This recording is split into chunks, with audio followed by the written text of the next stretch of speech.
सरिता ma'am अपने प्रश्न को रखें।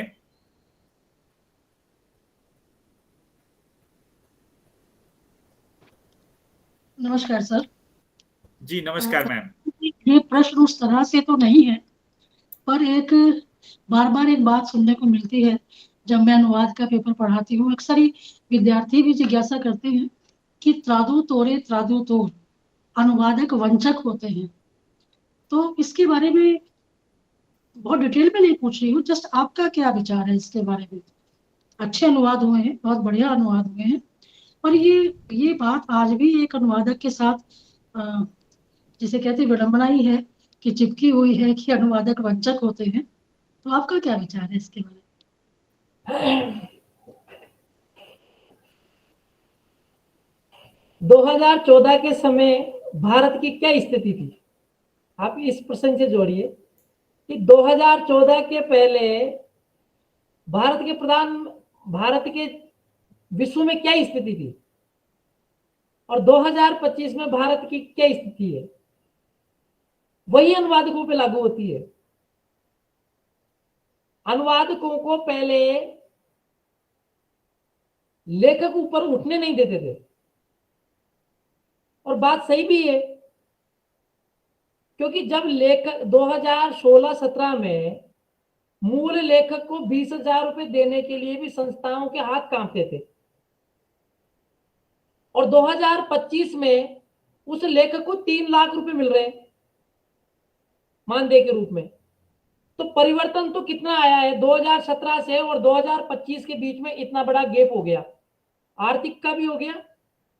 और पहले अनुवादक को इसलिए मानते थे कि इनका क्या है, काम तो हमने किया है, लेखक ने लिखा है, अनुवादक ने क्या किया, अनुवादक ने हमारे इसको दूसरी भाषा में उतार दिया। लेकिन लेखक को ये पता नहीं था कि कितना कठिन काम है, और सरकार को भी इस बात का आभास नहीं था।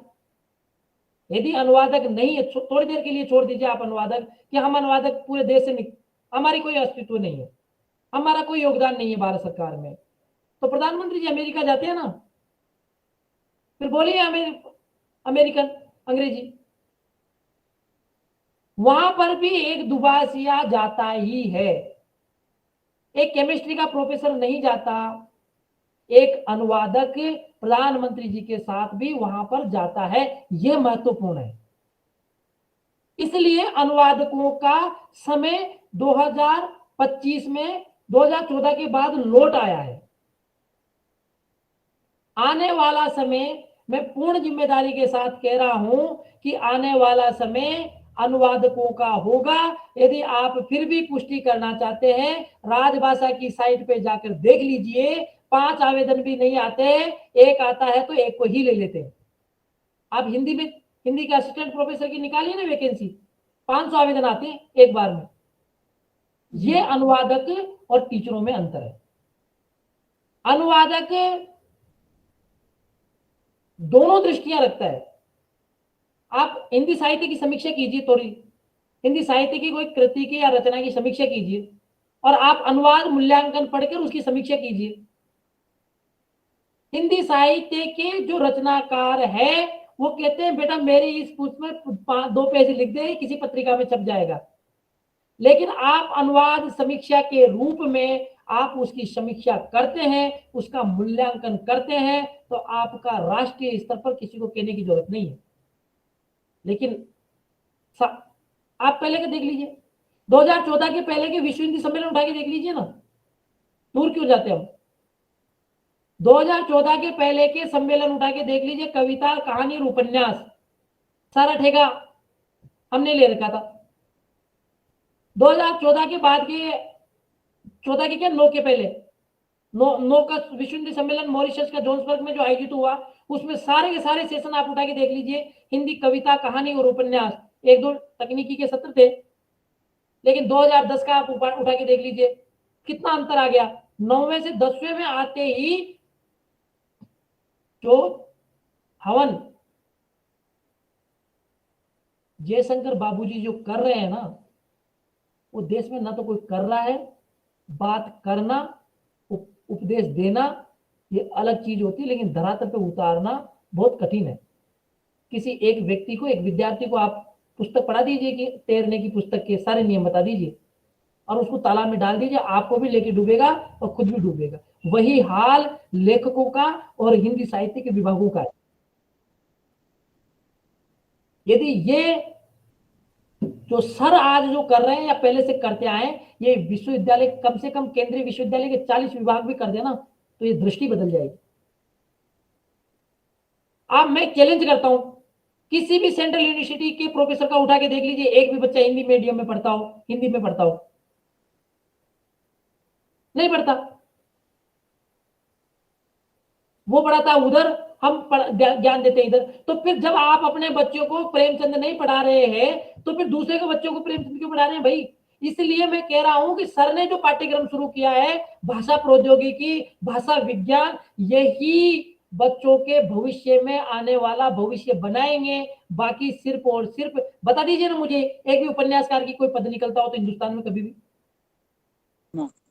पढ़ाइए, उनको पढ़ना भी चाहिए, दृष्टि मिलती है, कहानी पढ़ने से एक समाज में दिशा मिलती है। लेकिन उसके साथ साथ भाषा प्रौद्योगिकी, अनुवाद प्रौद्योगिकी के पेपर भी आप एक पेपर पढ़ना चाहिए, जिससे आपका कौशल बढ़े। आपने जो ज्ञान प्राप्त किया है वो ज्ञान प्रौद्योगिकी के माध्यम से माइक्रोसॉफ्ट में और गूगल में जाए और आपकी आइडेंटिटी बने और हम गर्व से कह सकते हैं कि हमारे विद्यार्थी है ये।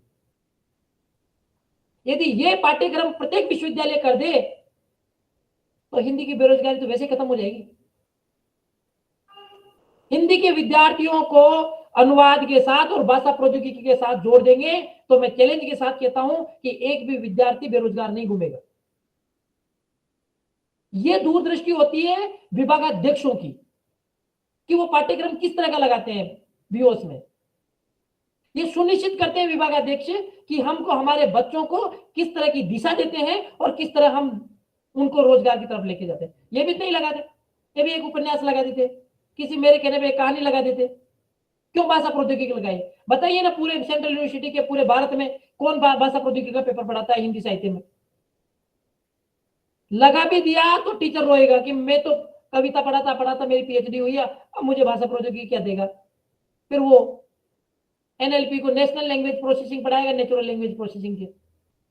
इसलिए ये चिंता का विषय है और ये समय आया है और भारत सरकार ने तय कर दिया है कि आप अब तकनीकी के साथ हिंदी पढ़ाओगे और फाउंडेशन एनईपी में राष्ट्रीय शिक्षा नीति में कर दिया है कि आप 80 क्रेडिट की जगह 22 क्रेडिट पढ़ाओगे। साफ लिटरेचर पढ़ाइए आप, कौशल विकास के पाठ्यक्रम और प्रौद्योगिकी और तकनीकी।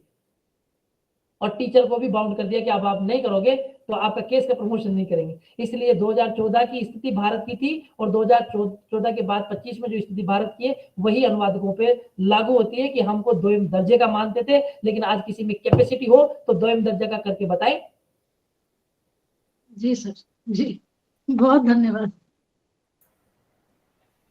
जी आभार सर, बहुत ही जितना सुंदर प्रश्न उससे भी कई लाख गुना अच्छा आपने मार्गदर्शन किया है। सादर आभार। और